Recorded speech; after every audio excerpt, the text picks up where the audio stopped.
Students, this is your English grammar book. In today class we will read and complete the lesson number 20 preposition. preposition जो है हमें things के position के बारे में बताता है, ठीक है।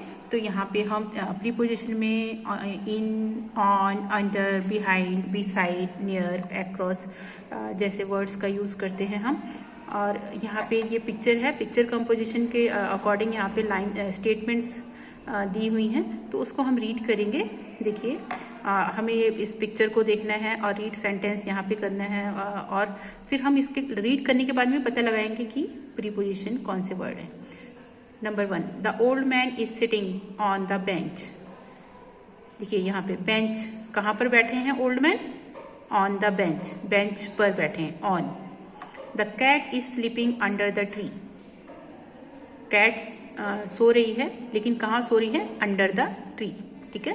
देखिए ये ऑन बेंच पर बैठे हैं और ट्री के नीचे सो रही है, यानी उसकी पोजीशन बताता है कि कहाँ पे है कोई चीज।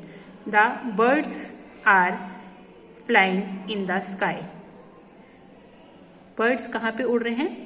स्काई में, आसमान में, in the sky. A girl is standing behind the fountain. तो जो गर्ल है वो खड़ी है, कहाँ पे खड़ी है? फाउंटेन के पीछे खड़ी है, तो बिहाइंड जो है प्रीपोजिशन हो गया। आ little boy is standing beside his mother. छोटा जो लड़का है वो अपनी मम्मी के एक तरफ खड़ा है, तो बिसाइड इसका प्रीपोजिशन हो गया। 2 boys are standing near the fence. 2 जो लड़के हैं वो फेंस, ये जो है ना, ये इसको फेंस बोला जाता है, वो फेंस के पास खड़े हैं, फेंस नियर, तो नियर पोजीशन प्रीपोजिशन हो गया। There are houses across the road. Across the road means road के उस पार, रोड के उस पार घर हैं, ठीक है। तो देखो यहाँ पे ना ये पार्क है, पार्क के उधर रोड है, रोड के उस पार ये घर है। देखिए ये पार्क है, पार्क के उस, ये रोड है, रोड के उस पार क्या है? पार्क के आगे रोड होगा, रोड के उस पार घर, तो यानी अक्रॉस द रोड हो गया ये। तो ये जितने भी हाईलाइट वर्ड थे ये सब प्रीपोजिशन बता रहे थे। Now turn the page. The words that form relationship with other words and show the position of the objects are called preposition. वो वर्ड जो रिलेशन बताते हैं वर्ड्स के बीच में और पोजीशन बताते हैं ऑब्जेक्ट की, तो उसे हम प्रीपोजिशन कहते हैं। Read the following sentences to understand the use of other preposition. यहाँ पे देखिए दूसरी प्रीपोजिशन आ गई हमारी। Harish is going to school. Harish कहाँ जा रहा है? स्कूल को जा रहा है, तो ये टू जो है प्रीपोजिशन हो गया इसमें। Students are sitting in the class. Student class में बैठे हैं, कहाँ बैठे हैं? इन द क्लास, तो इन जो है वो प्रीपोजिशन हो गया। दक्ष रेन इनटू द क्लास, तो दक्ष दौड़ा, कहाँ दौड़ा? इनटू द क्लास, तो इनटू हो गया preposition. I passed through the caves, और पास्ड थ्रू द केव्स, मैं through the caves. I passed through the caves, मैं केव मीन्स होता है गुफा, मैं मतलब कि गुफा के थ्रू पास हुआ, मतलब कि आई पास थ्रू द केव, मतलब मैं केव के थ्रू पास हुआ, यानी उस तरफ गया। तो ये थ्रू जो है ये कनेक्ट कर रहा है, तो ये हमारा प्रीपोजिशन हो गया। Neha walked over the bridge. Neha जो है ब्रिज के ऊपर चल रही है, ओवर जो है ये ब्रिज, ये हो गया इसका प्रीपोजिशन हो गया। There is a car in front of the house. Car है, कहाँ पे है? In front of the house, यानी घर के सामने, तो ये इन फ्रंट जो है प्रीपोजिशन हो गया। There is a river flowing between the mountain. तो ये जो दो माउंटेन के बीच में जो ये कनेक्ट हुआ है बिटवीन, ये जो है हमारा इन दोनों माउंटेन के बीच में ये वर्ड कनेक्ट कर रहा है, तो ये बिटवीन जो है ये प्रीपोजिशन हो गया। तो ये हमारा यहाँ पे इसको हम अंडरलाइन भी कर, अगर आपका किसी सेंटेंस में आ गया तो इसी तरह से आप अंडरलाइन भी करेंगे। The kid is throwing stones at the dog, और किड्स ने डॉग पर पत्थर फेंका, तो किस पर पत्थर फेंका? डॉग पर, एट द डॉग। एट जो है इसका प्रीपोजिशन हो गया। Sunday comes after Saturday. Sunday Saturday के बाद में आता है, आफ्टर भी प्रीपोजिशन होगा। Sunday comes before Monday, Sunday Monday से पहले आता है, तो ये भी आपका प्रीपोजिशन हो गया। ठीक है, तो ये इसको 2-3 टाइम्स आपने इसको रीड करना है, और जब रीड करेंगे तो अपने आप ही अंडरस्टैंड हो जाएगा। Exercise number 1, encircle the preposition in the following sentences. आपने सर्कल करना है नीचे जो सेंटेंसेस हैं। The jug is on the table. अब ये तो पहला आपको करके दिया हुआ है कि जग कहाँ पे है, क्वेश्चन करेंगे वेयर इज द जग, तो जग कहाँ है? ऑन द टेबल, तो ऑन जो है इसका प्रीपोजिशन हो गया। The girl jumped into the river, तो गर्ल कहाँ पे जंप कर रही है? Into the river. तो इन सर्कल करना, तो इसको हम सर्कल कर देंगे। I am going to school, मैं स्कूल जा रहा हूँ, तो कहाँ जा रहा हूँ? टू स्कूल, 2 हो गया। Bag is kept in the अलमीरा, इन इसमें प्रीपोजिशन है। Dog is sleeping under the car, तो डॉग कहाँ पे सो रहा है? अंडर द कार, यानी कार ये पोजीशन बताएगी कहाँ पे है, आगे है, पीछे है, नीचे है, ऊपर है, तो कहाँ पे है? अंडर है। Rajesh is standing behind the wall, तो वॉल के पीछे खड़ा है राजेश, तो ये हो गया आपका behind. Suresh died of swine flu. I have no money left with me, यानी मेरे पास कोई भी मनी नहीं बची है, तो विद मी, विद हो गया ये आपका preposition. They will come by car, वो किससे आएंगे? बाय कार आएंगे। गो अक्रॉस द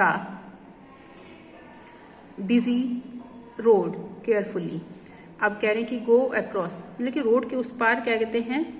आपने जब जाना है, बिजी रोड है, और कैसे जाना है? केयरफुली जाना है, तो ये इन दोनों के लिए क्या है? अक्रॉस। अक्रॉस जो है ये वर्ड जो है कनेक्ट हो रहा है। ठीक है, go across the busy road carefully, यानी बिजी रोड जो है उसको बहुत ही केयरफुली से पार करना है। Smriti is sitting between Rajendra and Smriti, तो स्मृति कहाँ पे बैठी हुई है? राजेंद्र और स्मृति के बीच में बैठी हुई है। In this village people are afraid of living their house after sunset, तो जो विलेज है, विलेज में लोग जो है एफ्रेड हो जाते थे, मतलब कि अपने घर को वो छोड़ते नहीं थे सनसेट, यानी सूर्यास्त होने के बाद में वो घर से बाहर नहीं जाते थे, तो ये ऑफ हो गया। ठीक है, अब आता है exercise number 2। Exercise number 2, tick the correct preposition to complete the sentences. यहाँ पे करेक्ट जो प्रीपोजिशन है उसको हमें टिक करना है।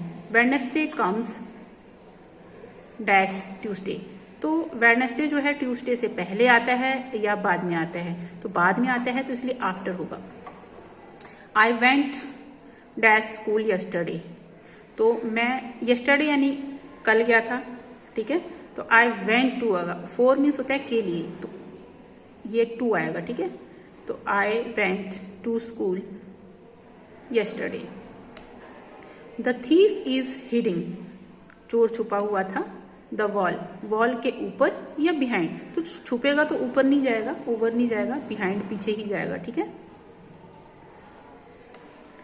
रमेश डाइड बाय और ऑफ डेंगू, तो देखो यहाँ पे ऑफ आएगा क्योंकि वो किसी बीमारी से उसकी डेथ हुई है, तो हम इसके लिए ऑफ लगाएंगे। ठीक है, the painting is hanging in on the wall, painting जो है वो हैंग है, मतलब टंगी हुई है, तो दीवार के अंदर या दीवार पर? तो दीवार पर होगा on. Father has come from by office, father जो है आ रहे हैं कहाँ पे, कहाँ से आ रहे हैं? बाय ऑफिस या फ्रॉम ऑफिस? तो from office. Krishna is standing, Krishna जो है खड़ा है। मी बिसाइड मी, ऑन तो ऊपर हो नहीं सकता, बिसाइड होगा। ठीक है, Raju is standing after near the car, तो राजू जो है कार के आफ्टर बाद में खड़ा है या नियर? तो नियर होगा, कार के पास खड़ा है। Do not write on with a pen, तो डू नॉट राइट लिखो नहीं, तो पेन पे तो कोई नहीं लिख सकता, तो विद पेन, यानी पेन से मत लिखो। The man are resting under in the tree. तो मैन कहाँ करेगा? ट्री के अंडर, नीचे करेगा, ट्री के अंदर तो कर नहीं सकते, अंडर आएगा। तो आपने इसके सेंस को भी देखना है कि क्या सेंस आ रहा है। Now turn the page. अब एक्सरसाइज नंबर 3 है, ठीक है। Complete the sentences given below by filling in the appropriate preposition given in the help box. यहाँ पे हेल्प बॉक्स में प्रीपोजिशन दी है और यहाँ पे अप्रोप्रिएट जो भी है उसको कंप्लीट करना है। The painting is hanging between the window and the clock. और विंडो और क्लॉक के बीच में हैंग हो रखी है, मतलब टंगी हुई है। The car is parking, the car तो क्या आएगा? In the parking. He returns from his office at 8 o'clock. He went to Agra last year. I will stay here for a week. There is a portrait of Mahatma Gandhi on the wall. The plane flew over the mountain, यानी mountain के ऊपर से जाएगा। Sonali cut the cake with a knife on their birthday. My friend came to my house by metro, यानी metro के through गए हैं। Kavita was hiding behind the tree which stood beside a bench. तो ये आपका वर्क हो गया, इसको कंप्लीट करेंगे, साथ में लर्न भी करेंगे।